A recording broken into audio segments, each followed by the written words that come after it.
지우는 민호와 함께 처음으로 시댁을 찾던 날 손에 땀이 흥건히 배어 있었다. 부모님을 일찍 여의고 혼자 살아온 그녀는 가족이라는 울타리에 늘 목말라 있었지만 동시에 시댁이라는 단어가 주는 두려움이 컸다.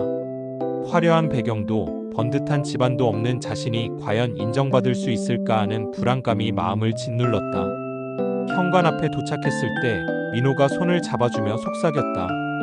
걱정 마. 우리 엄마 사람 참 좋아. 내가 사랑하는 사람이면 엄마도 틀림없이 받아들이실 거야. 그 말을 믿고 초인종을 눌렀다. 곧 문이 열리며 작은 체구의 여인이 모습을 드러냈다. 그녀가 바로 시어머니 강순자였다. 그런데 지훈이 예상했던 따뜻한 환영은 없었다. 순자는 지훈을 위아래로 훑어보더니 잠시 눈길을 걷어버렸다. 어색한 침묵이 흐르자 지훈의 심장은 쿵 내려앉았다. 역시 나 같은 사람이 마음에 들 리 없지. 속으로 생각하며 고개를 숙였다. 그런데 순자가 불쑥 입을 열었다. 밥은 먹고 왔니? 차가운 표정에 비해 다정한 물음이었다. 순간 지우는 당황스러웠다. 그녀가 무슨 말을 해야 할지 몰라 머뭇거리자 순자는 이내 환하게 웃으며 말했다. 아이고 미안하다. 내가 긴장했나봐. 사실 너 같은 며느리를 기다렸단다. 그제야 긴장이 풀리려는 순간 거실에서 날카로운 목소리가 들려왔다. 엄마, 또 시작이야? 누가 보면 친딸 데려온 줄 알겠네. 거실에 앉아있던 민호의 누나 민정이 비웃듯 말했다. 지우는 얼어붙었다. 자신을 향한 첫인사가 축복이 아니라 조롱이 될 줄은 몰랐기 때문이다. 민호가 민정을 제지하려 했지만 이미 불편한 공기는 흘러넘쳤다. 그러나 뜻밖에도 순자는 단호하게 말했다. 민정아, 말 조심해라. 이 아이는 이제 우리 집 딸이다. 나는 내 며느리 지훈이만 믿을 거다. 그 말에 지훈은 눈물이 고였다. 불안과 두려움이 한순간에 뒤집히는 반전이었다. 첫 만남에서 따뜻한 환영 대신 긴장과 갈등이 있었지만 그 속에서 오히려 진짜 가족으로 인정받는 순간을 맞이한 것이다. 좋습니다. 이번에는 이단락을 천자내외로 각색하되 원래 있던 신우이의 견제와 남편의 죽음을 활용해 더 강렬한 반전을 넣어드리겠습니다. 결혼 후 지우는 시어머니 순자와 함께 살며 하루하루 새로운 세상을 배워갔다. 아침마다 순자는 된장찌개를 끓이며 말했다. 된장은 팔팔 끓이지 말고 은근하게 끓여야 깊은 맛이 난다. 지우는 메모라도 하듯 머릿속에 새겨두었고 서툴지만 최선을 다해 따라했다. 순자는 그런 그녀를 보며 늘 웃었다. 우리 며느리 참 예쁘다. 이렇게 열심히 배우려는 마음이 어디 쉽니? 지훈에게 그 웃음은 친정엄마처럼 따뜻한 위로였다. 하지만 모든 날이 평화로운 것은 아니었다. 민호의 누나 민정은 기회만 되면 지훈을 무시했다. 친척이 모인 자리에서 일부러 큰 소리로 말했다. 혼수도 제대로 못 태우고 살림도 서툴고 오빠가 아깝지 않냐? 이런 며느리 받아준 엄마가 대단한 거지. 그 말은 모두가 듣도록 날카롭게 뱉어졌다. 지우는 얼굴이 붉어졌지만 아무 대꾸도 하지 않았다. 그 순간 순자가 조용히 지훈의 손을 잡았다. 그리고 아무도 듣지 못할 만큼 낮은 목소리로 속삭였다.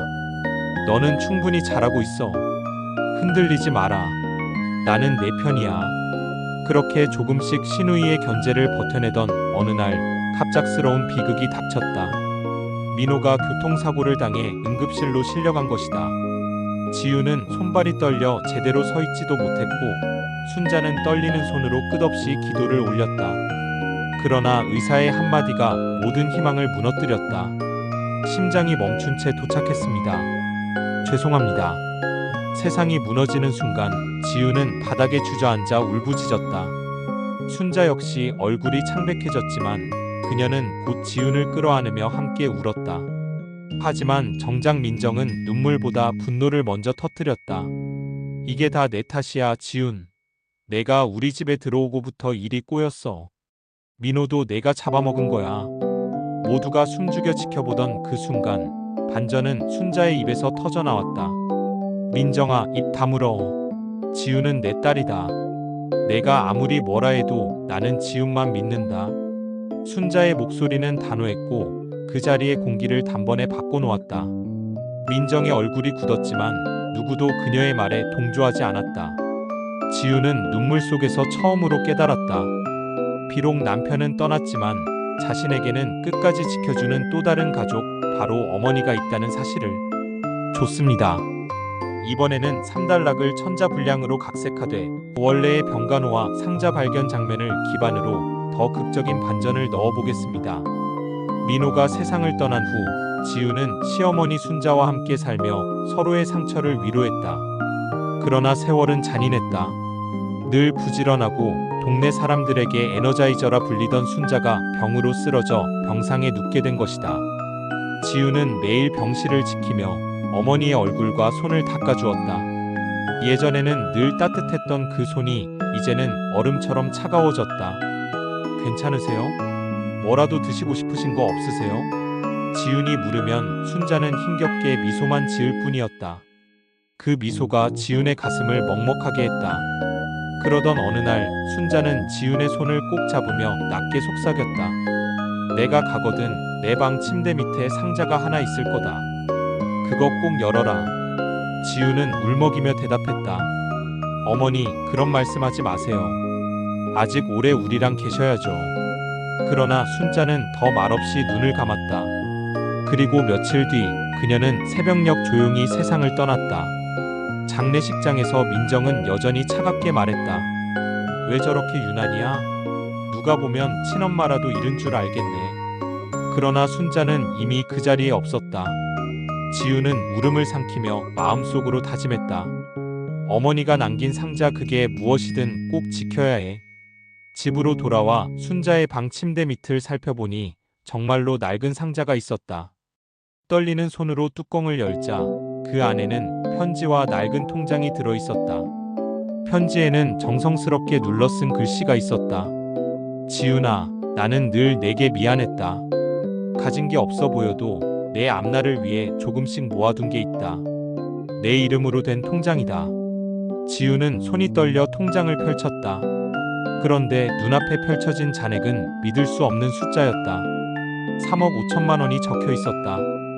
순간 숨이 막히고 눈물이 터져나왔다. 그러나 반전은 거기서 끝이 아니었다. 편지의 마지막 문장에 숨겨진 고백이 있었다. 이 돈은 내 친어머니가 남긴 거다. 내가 어릴 적 세상을 떠나며 나에게 부탁하셨다. 내 딸을 친딸처럼 키워달라. 그래서 나는 너를 만난 날부터 이미 내 딸로 여겨왔다. 지우는 그대로 무너져 울었다. 지금까지 단순한 시어머니라고만 생각했던 순자가 사실은 친어머니의 유언을 이어받은 두 번째 엄마였던 것이다. 남편도 부모도 잃은 자신이 외롭지 않게 살아올 수 있었던 이유가 그제야 선명히 다가왔다. 순자의 사랑은 단순한 며느리를 향한 정이 아니라 오래전부터 이어진 친어머니의 마음까지 품은 깊은 인연이었다. 좋습니다. 순자가 세상을 떠난 뒤 지우는 깊은 상실감에 오랫동안 방황했다. 집은 더 이상 집 같지 않았고 하루하루는 무의미하게 흘러갔다. 그러나 시간이 지나도 머릿속에서 지워지지 않는 장면이 있었다. 어머니가 늘 정성껏 끓이던 된장찌개, 생선살을 발라주며 건네던 따뜻한 손길, 그리고 마지막으로 남겨진 편지 속 글귀였다. 너는 이제 내 길을 가야 한다. 내가 가진 건 많지 않지만 내가 살아갈 수 있도록 준비해 두었다. 그 말은 단순한 당부가 아니라 앞으로의 삶을 향한 명령처럼 느껴졌다. 지우는 결국 새로운 도시로 향했다. 아무 연고도 없는 곳이었지만 마음속에는 하나의 결심이 있었다. 어머니가 남긴 손맛을 이어가자. 지우는 작은 가게를 빌려 순자 밥상이라는 간판을 걸었다. 메뉴는 단출했다.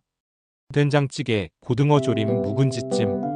특별할 것 없는 집밥 같은 음식이었지만 손님들은 의외의 반응을 보였다. 어릴 적 엄마 생각이 나네요. 이 맛 요즘 어디서도 못 먹어봤어요. 사람들은 그 음식을 먹으며 눈시울을 붉히기도 했고 단골이 하나둘 늘어나면서 가게는 점점 알려졌다. 방송국에서 취재가 나와 비결이 뭐냐고 묻자 지우는 잠시 망설인 후 대답했다. 돌아가신 어머니께 배운 겁니다. 저한테는 평생 잊지 못할 뿐이에요. 그런데 가게를 정리하던 어느 날 오래된 찬장에서 낯선 상자가 하나 나왔다. 열어보니 누렇게 바랜 레시피 노트가 들어있었다. 놀랍게도 노트의 첫 장에는 순자의 필체가 아닌 어린 시절 단 한 번 스쳐간 친어머니의 글씨가 적혀 있었다. 사랑하는 지훈아, 이 노트를 언젠가 내가 보게 된다면 엄마가 늘 곁에서 너를 지켜보고 있다는 걸 잊지 마. 순자는 며느리에게 요리를 가르칠 때마다 사실 이 노트를 토대로 전해주고 있었던 것이다. 지훈은 손끝이 떨렸다. 자신이 이어가고 있다고 믿었던 순자의 손맛은 결국 친어머니의 손맛이기도 했던 셈이었다. 그 순간 지훈은 깨달았다. 가게에 찾아와 음식을 먹고 웃고 울던 사람들을 위로했던 건 단순한 맛이 아니었다. 그것은 두 어머니가 이어온 사랑의 기록, 그리고 자신에게까지 이어진 삶의 유산이었다. 이제 순자 밥상은 단순한 식당이 아니라 두 어머니의 사랑을 세상과 나누는 집이 된 것이었다. 지훈은 조용히 하늘을 향해 속삭였다. 엄마, 어머니, 이제 두 분의 마음을 제가 이어갈게요.